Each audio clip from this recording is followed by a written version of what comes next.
we are just hours away from winter weather rolling through East Tennessee. City and county officials are getting ready for what is to come. Lindsay Stanger gives us the latest.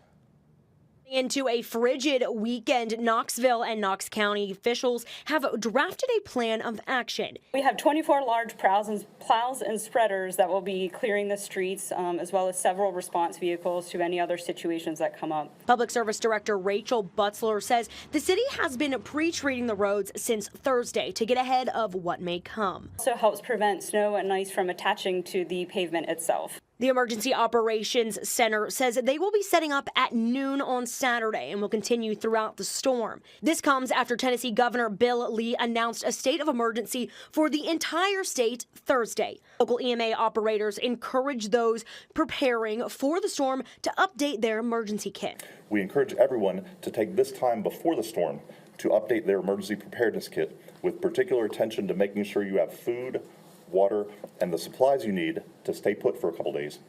If they are able to go ahead and stock some food items and some warm items, then they don't have to leave the house to go to a restaurant or something like that. While ice and cold pose the main concern for public service responders, they recognize the efforts to keep warm may also pose risks. People are putting heaters in their homes. Safety is a big concern as well.